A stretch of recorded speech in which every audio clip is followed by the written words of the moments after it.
चुमा बोली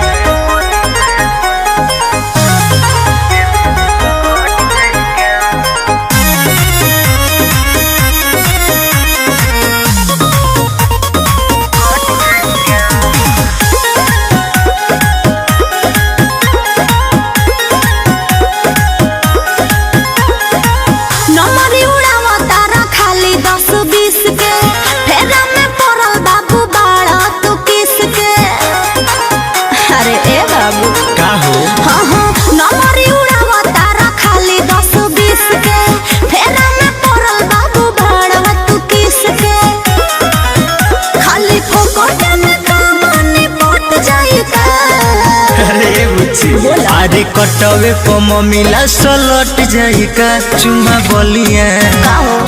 बलिया में दे देबू तो घट जाई का। कटवे प मम्मीला सलट जाई का चुमा बेथारा में दे देबू तो घट जाई का। अरे जाना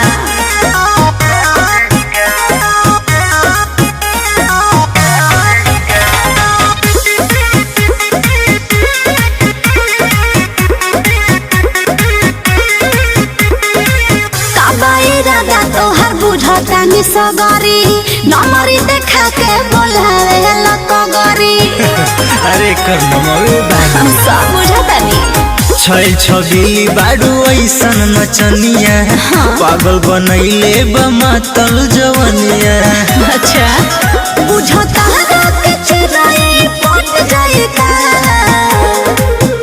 अरे कटवे प मम्मीला सलट जाई का चुमा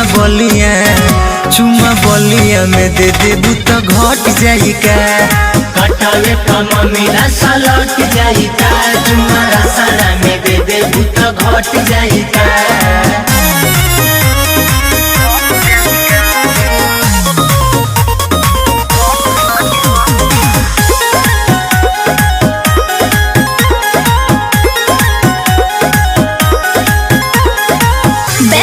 सटना तू हमारा बजरा दूर से देखा ना गोबन से तू नजरा।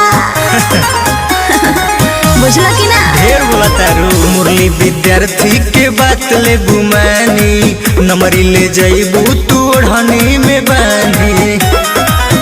मन करे जवा से हट जाई का। अरे कटवे प मम्मीला सलट जाई का चुमा बलिया में दे देबू तो घट जाई का। कटवे प मम्मीला सलट जाई का चुमा पे खाना में दे देबू तो घट जाई का।